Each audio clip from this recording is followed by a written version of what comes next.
So we've just explored Durkheim's foundational work on ritual and how it shapes social cohesion. Now, let's dive deeper into a fascinating aspect that often gets overlooked, the body itself. We're seeing a real surge in sociological interest in the body since the 80s, right? Thinkers like Turner looked at how governments manage bodies to maintain order. Think population control, restraint of desire, representation. Others, like Frank, zoomed in on the internal world, how our physical experiences and emotions shape our actions. But here's the kicker. Despite Durkheim being a giant in both order and action theories, his take on the body, often missed. It's like finding a treasure map in an old book nobody bothered to read. This chapter argues that Durkheim actually has a rich, underappreciated theory about the physical, feeling, experiencing body as absolutely central to how society holds together. We'll unpack why he thought bodies are so crucial. So, what's the big idea Durkheim had about us and our bodies? He called us Homo duplex, the double human. On one hand, we're born as individuals, driven by basic self-centered impulses. Our bodies tell us to eat, drink, survive basically. Look out for number one. These are egoistic drives. But on the other hand, Durkheim argued we have this deep-seated need to connect, to belong to something bigger than ourselves, to transcend our purely individual existence. The paradox is this: to become part of society, we have to suppress some of that essential bodily egoism. Yet without that social connection, we can't truly thrive. It's like needing to put on a suit and tie to fit into a corporate culture, even if you'd rather be in your comfy sweatpants. The body is caught in this tension. How does it bridge this gap? Through symbols and shared feelings, especially those intense group experiences he called collective effervescence. That's what we'll explore next. Let's start with totemism. For Durkheim, studying totemism wasn't just about ancient tribes, it was a window into how all societies work. He saw it as a fundamental process where a group creates symbols, beliefs, and rituals, basically, its collective consciousness. And guess what plays a starring role in this drama? The body. Even though Durkheim often separated the social from the natural, he couldn't ignore that our bodies are rooted in the physical world. He argued the body is the raw material, the source from which society carves out its symbols. Think about it, the body is profane, everyday stuff. But then you look at totemic rules, prohibitions around certain parts of the body, like hair or fat. Why? Because these rules show there's something sacred hiding within the ordinary, something that keeps the mundane world at bay. It's like finding a hidden message in plain sight. Rituals like tattooing or painting aren't just decoration. They're eruptions of this sacred principle, making visible the group's shared identity and connection. Blood, especially, becomes super important, a sacred liquid pure and potent. Okay, so the body is the source of symbols. But it's also the canvas, the very location where these symbols live and breathe. Durkheim emphasized this point. The image imprinted on flesh, think tattoos, scars, painted markings, is arguably the most powerful way symbols work in these societies. It's not just abstract thought, it's physical. Why do people do this? Durkheim suggests it's almost instinctive. Because members of the clan share a common life, a shared symbolic world, they naturally gravitate towards marking their bodies with reminders of this unity. Tattooing, for instance, isn't some calculated decision. It's a direct, expressive way of saying, we are one. It's like putting a permanent badge of belonging on your skin, a constant visual reminder of the group's shared identity. This isn't just about looks, it's about embedding the social order directly into the physical self. Now, how does this bodily symbolism actually make us feel part of the group? How does it create attachment? Here's where the emotional power kicks in. Durkheim believed that just being physically present with others, engaging in shared actions, could be incredibly stimulating. Think about a crowd at a festival or a religious gathering. There's often this palpable energy, right? Durkheim called this collective effervescence.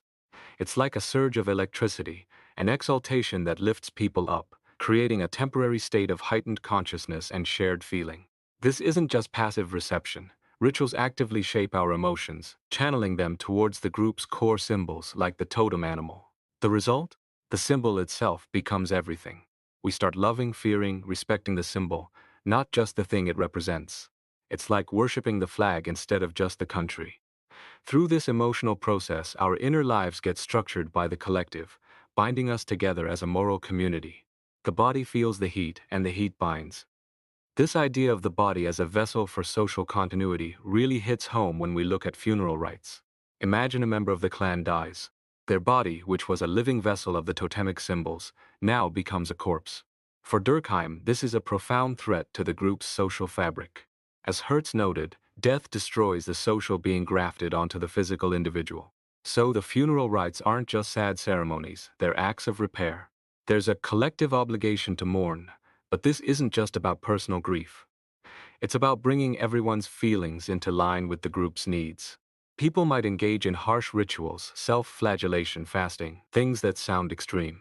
But the point is, through shared participation, these actions generate a powerful wave of collective emotion, almost like a panic of sadness. It forces the group to confront the loss and reaffirm its bonds. And crucially, this intense emotional outpouring, this excess of energy, eventually leads to a sense of renewal, a feeling of restored strength and hope. The clan is protected, social order is patched up, and life can begin again. The body's passage becomes a moment for the collective to reaffirm itself. Now, while the body is super important, Durkheim wouldn't want us to think society is just a bunch of bodies bumping into each other. He stressed that society demands something more, transcendence. We have to move beyond our purely animalistic bodily instincts. Our partial animal nature gets recast, reshaped by the symbolic order of society. And this reshaped society, this web of symbols and meanings, starts to have its own logic, its own momentum. Think about it. The ideas and symbols we use aren't just reflections of our physical world. They form their own complex system, a whole world of feelings, ideas, and images that follow their own laws, often disconnected from the raw reality underneath. Of course, the body remains fundamental. Without it, no life, no society. But the symbolic world society builds upon it, gains a life of its own, sometimes even seeming to command the body rather than the other way around. Let's circle back to Homo duplex.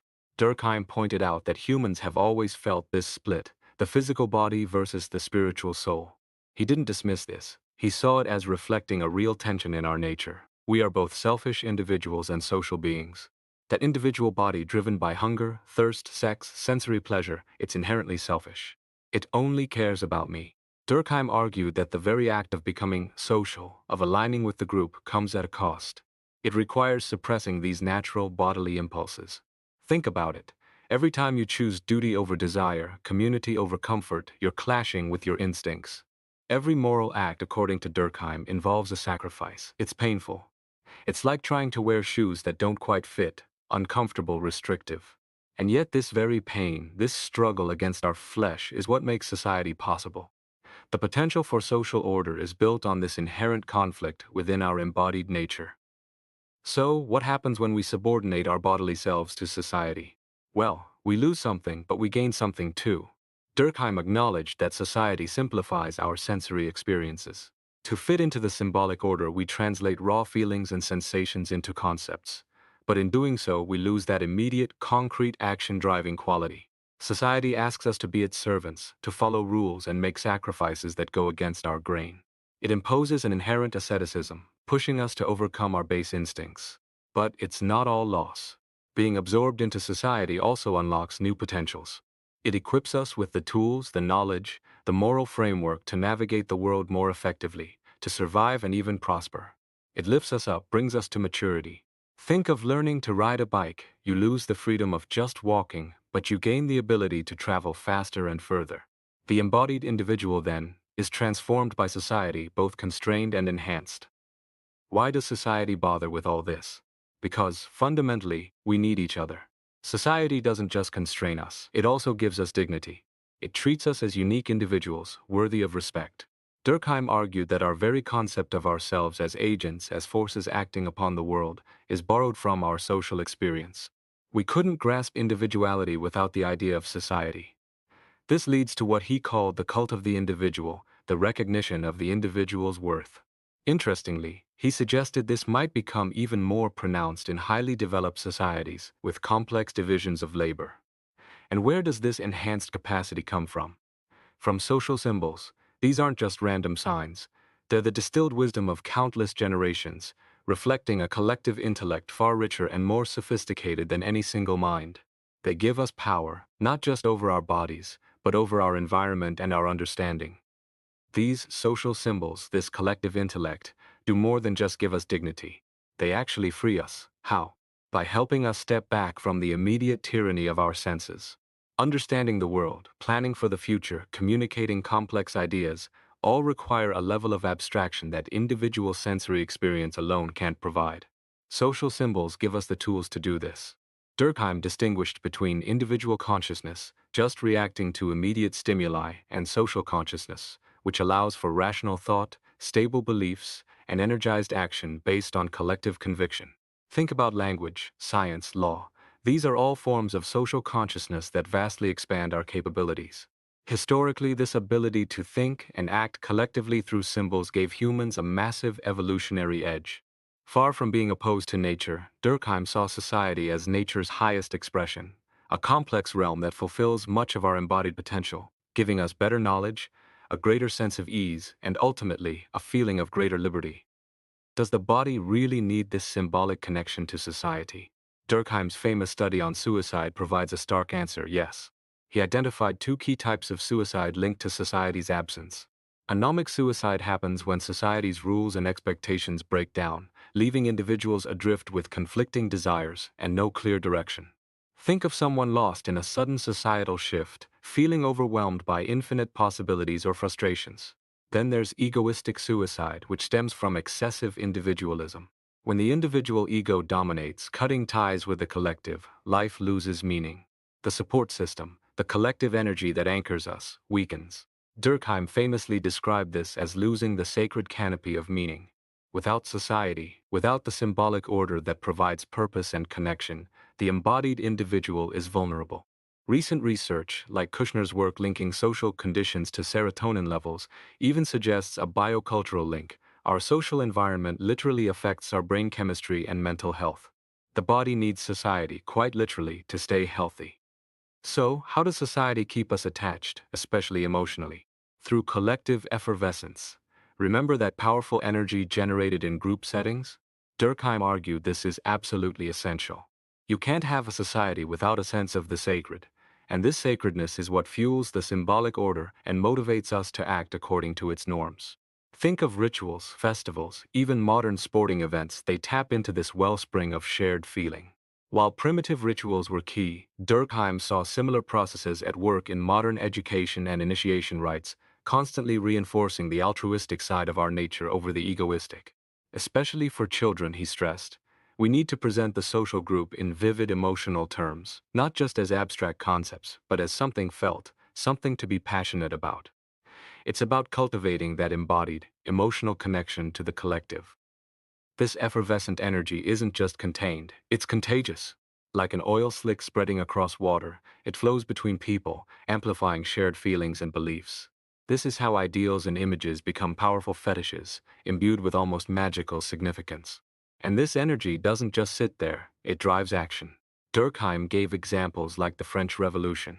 The intense collective excitement transformed ordinary people, leading to both heroic acts and brutal violence. Profane concepts like liberty and reason became sacred, forming a new kind of religion that bound the revolutionaries together. Think about soldiers fighting for their flag. Why die for a piece of cloth?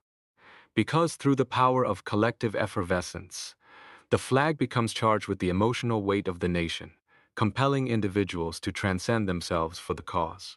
Sometimes, Durkheim suggested, the symbol itself seems to take control, pulling individuals into states of extraordinary passion and action. But this powerful energy has limits. Individual bodies can only hold so much charge. When we're back in the everyday slack social life, the symbols start to lose their potency. They need recharging. That's why rituals and mass gatherings are so vital. They're like batteries for the symbolic order, replenishing the energy lost in routine life. Otherwise, the symbols wear away. This is why societies push us, especially during crises like funerals, to feel the collective emotions required. If we remained indifferent, society would see it as a rejection, a denial of its rightful place in our hearts. Durkheim also analyzed scapegoating, blaming an outsider for the group's misfortunes. This serves to unify the insiders against a common enemy, reaffirming the sacred boundaries of the group. It shows the double-edged sword of the sacred. It can be life-giving and unifying, but also violent and exclusionary. This ambivalence of collective effervescence, its power to create both unity and destruction, is still with us. Think about Nazism. The intense symbolism, the sacralization of the male body, the pure mother, the demonization of communism, unleashed terrifying energies, leading to horrific violence. Durkheim's analysis fits here perfectly. More recently, thinkers like Mafsali talk about neo-tribes, small groups forming in modernity, seeking connection through shared rituals and physical presence, a kind of anti-modern tribalism. Others, like Collins and Mestrovich, focus on the darker side, how these effervescent energies can fuel conflict and violence. And look at the Velvet Revolutions in Eastern Europe. Turyakian used the concept of collective effervescence to explain how mass demonstrations and the sudden revival of dormant symbols rapidly toppled regimes. It shows how unpredictable, emotionally driven social change can be, echoing Durkheim's insights about the power of shared feeling.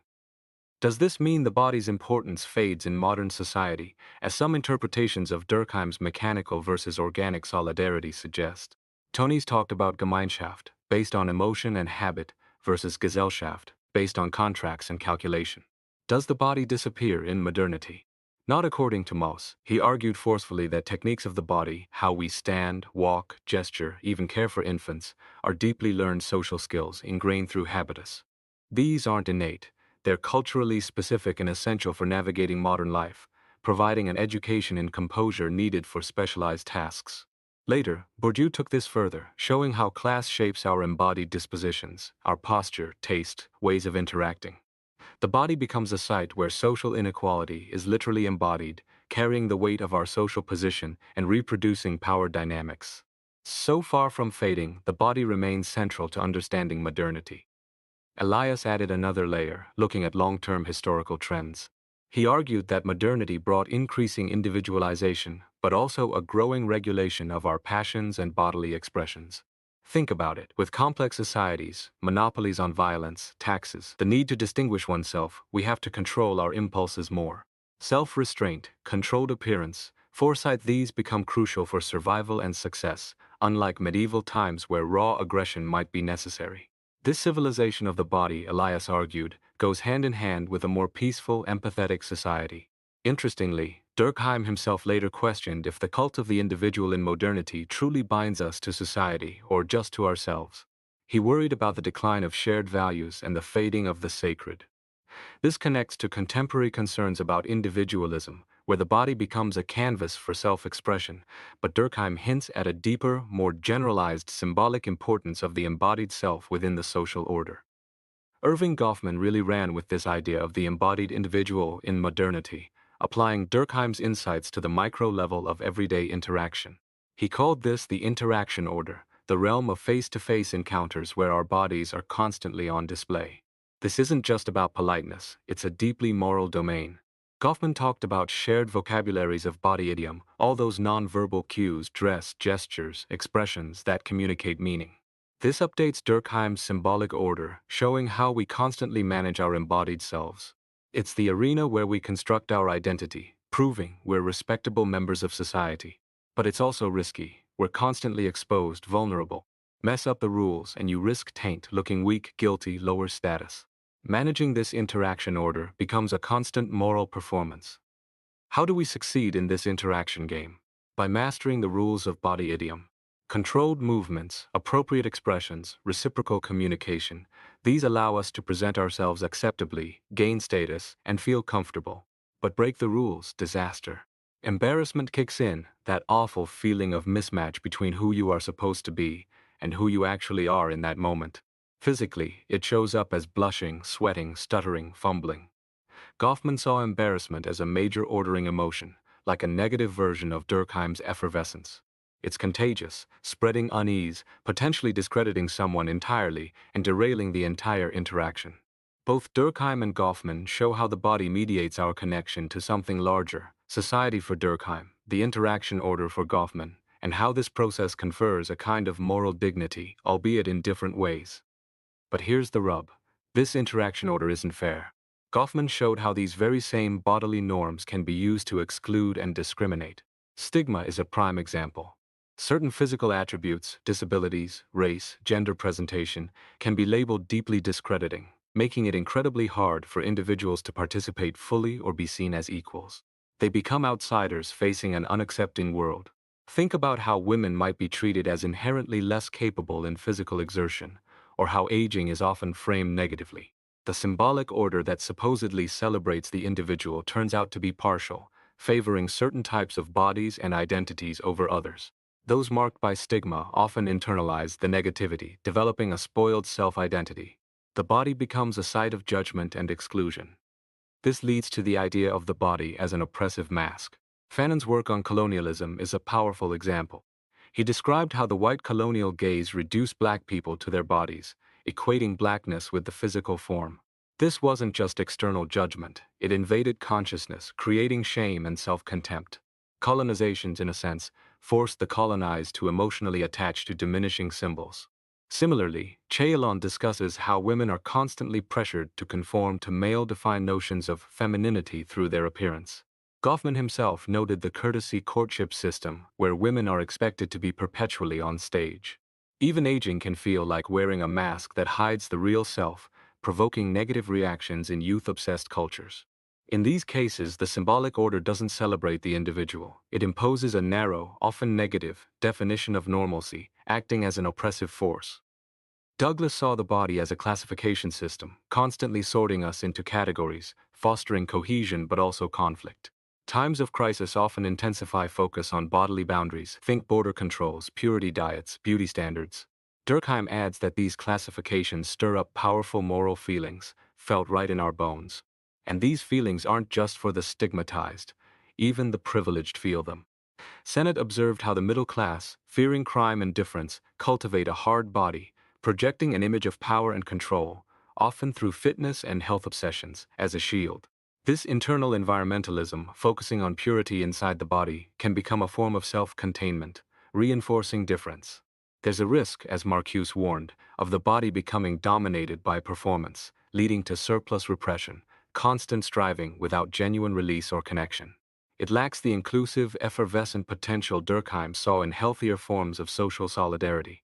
So, wrapping up, what's the big takeaway from revisiting Durkheim on the body? He offers a really balanced view. He acknowledges how society shapes and constrains the body, but also recognizes the body's active role, its emotional power, and its potential as a resource for social life. This stands in contrast to some contemporary theories that focus heavily either on the external environment, ignoring the body's internal dynamics, or the internal environment, potentially overlooking how society gets under our skin. Durkheim, by centering Homo duplex, bridges these gaps. He sees the body neither solely as the individual's property, nor just as a vessel for abstract social forces. Instead, he shows how social structures provide both constraints and opportunities, and how the body, while shaped by pre-social instincts, is also open to social influence and capable of agency. It's a sophisticated take on how we as embodied beings build and inhabit society.